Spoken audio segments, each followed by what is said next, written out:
আমরা প্রতি মাসে একবার করে পুকুরের জাল মেরে মাছগুলো চেক করে দেখি। আজকে যে পুকুরে জাল মারছে এটা আমাদের ৬ মাস হয়েছে।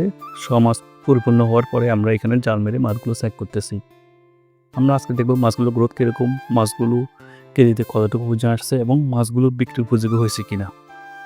অলরেডি আমরা একটা জাল মেরেছি খুব এবং এখানে যথেষ্ট পরিমাণে ব্রিকেট, কালীবাউস এবং রুই আসছে এবং হালকা তেলাপিয়া আসছে।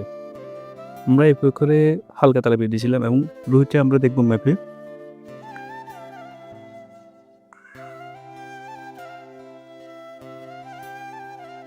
আমরা স্কেল ঠিক করতেছি।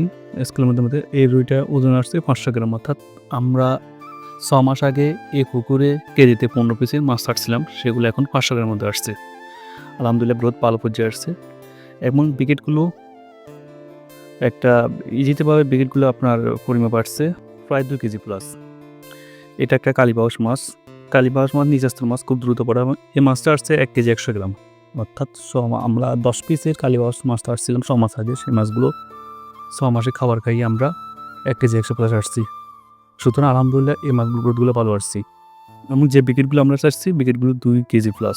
এখন আমরা যে কাজটা করবো, এই পুকুর থেকে স্বল্প কিছু মাছ বিক্রি করে দিব, অর্থাৎ আমরা 2.5 থেকে 3 টন মাছ এই পুকুর থেকে তুলে ফেলবো, যাতে ঘনত্বটা কমে এবং অন্য যে মাছগুলো রয়েছে বিকেট ব্যতীত রুই, মৃগেল, কার্পু, গ্লাস কাপ, কাতল, সেই মাছগুলো দ্রুত বড় হয়।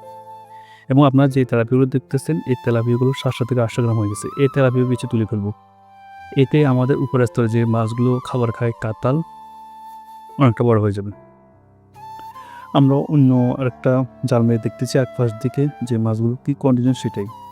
পুকুরে জাল ফেললাম এবং জালগুলো আমরা আস্তে আস্তে টেনে তুলতেছি, যাতে যতগুলো মাছ জাল পড়ছে সবগুলো আসে এবং এখানে প্রায় বিকেটে করে প্রায় বেশি আসছে।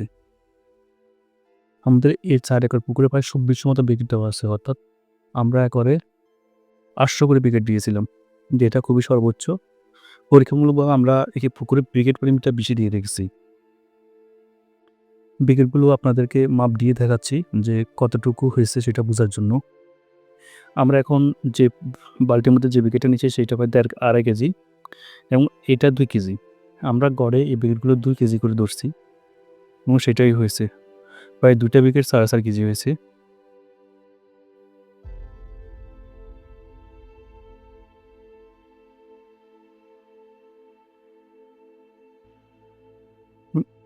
এই যে বিকেটগুলো বাড়তি এসছে আমরা সেগুলো ফেলে দিচ্ছি, যেহেতু আমরা বিকেটের সাইজটা করছি। আমরা 6 মাস আগে এখানে প্রায় 18 পিস করে কেজিতে 18 পিস এরকম বিকেট দিয়েছিলাম। 6 মাসের মধ্যে এই বিকেটগুলো 2 কেজি হয়েছে।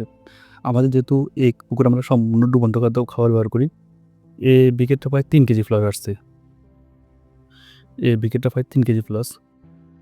আমরা আরেকটা রকম জাল মেরেছি, সেই খোপে আপনার প্রায় রুই মাছ আসছে। এই রুই মাছটা ভেবে দেখছি সন্তোষজনক। রুই মাছটা প্রায় 600 গ্রাম, অর্থাৎ রুই মাছগুলো বড় হচ্ছে না মূলত বিকেটের জন্য। আমরা এখান থেকে বিকেট তুলে ফেলবো। প্রতি মাসে আমরা একবার করে জাল মেরে দেখি এবং কোন মাছগুলো বড় হয়েছে, কোন মাছগুলো বড় হচ্ছে না সেগুলো আমরা পর্যবেক্ষণ করি। যদি আমাদের মনে হয় যে কোন স্তরে মাছ বাড়ে গেছে, অর্থাৎ বিকেট মাছ পরিমাণটা বেশি কিংবা কাতাল বেশি, কার্পু, তো আমরা সেই মাছগুলো তুলে নিই। এই পুকুরে আমাদের অত্যন্ত সন্তোষজনক এবং এটা আমাদের একটা লাভজনক পুকুর। আমরা এই পুকুরে পরীক্ষামূলকভাবে যে মডেলটা ব্যবহার করছি সেই মডেলটাই কাজ করবে। আমরা এখানে একর প্রতি 5,000 করে মাছ দিয়ে এই পুকুরটা রানিং করছি, অর্থাৎ 4 একর পুকুরে 20,000 মাছ দিয়েছি। আমরা এই 4 একর পুকুরে 20,000 মাছ থেকে আমরা পরিপূর্ণ আশাবাদী সেখানে প্রায় 30 টন মাছ উৎপাদন করতে পারবো। 30 টন মাছ, আমরা 1 টন মাছ বাজার মূল্য 2 লক্ষ টাকা ধরলে 30 টন 60 লক্ষ টাকার মাছ এখানে উৎপাদন করতে পারবো, যেখানে আমাদের খরচ হবে এই পুকুরে 35 থেকে 40 লক্ষ টাকা। খুবই ভালো একটা মডেল এখানে কাজ করছে। আমরা এই মডেল অনুসারে এই পুকুরে লাভ করতে পারবো। আমরা সর্বশেষ পুকুরের শেষ প্রান্তে একটা জাল কোপ দিয়ে দেখতেছি, কারণ আমাদের এখনও কার্পু মাছগুলো চেক করা হয় নাই এবং আমরা পুকুরের সর্বশেষ যে কিনারগুলো থাকে সেখানে কার্পু মাছের আধিক্য বেশি দেখা যায়। সেই জন্য হ্যাঁ, আমাদের কার্পু মাছ আসছে, আপনি দেখতেছেন। এই কার্পুটা মোটামুটি 1.5 থেকে 2 কেজি হবে এবং এটাকে রেইনবো কার্পু আমরা বলি। কার্পুটা যথেষ্ট পরিমাণ গ্রোথফুল। সর্বশেষ আমরা আরেকটু চেক করার জন্য যে পুরকো কোনো মৃগেল মাছগুলো সাইজগুলো দেখার জন্য আর খুব জাল মেরে দেখবো। এর পরবর্তীতে আমাদের আজকের কার্যক্রমকে আমরা সম্পূর্ণ করব।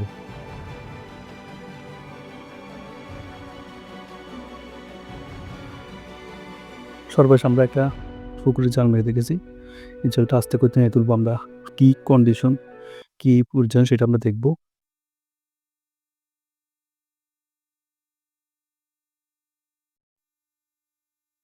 আপনাদের একটু আমাদের সাথে ওয়েট করতে হবে যে পুকুরে জাল মারার পরে কী মাছগুলো আসে সেটা দেখার জন্য। এই পুকুরে আমরা পরিপূর্ণ আসেন। আমরা কিছু খাবার দিব। যেহেতু খাবারগুলো দেওয়ার সাথে মৃগেল মাছ আসবে, সেই মৃগেল মাছগুলো দেখব। যে আশা করি মৃগেল মাছগুলো আমরা ঘরে আশা করা হবে। আশাবাদী।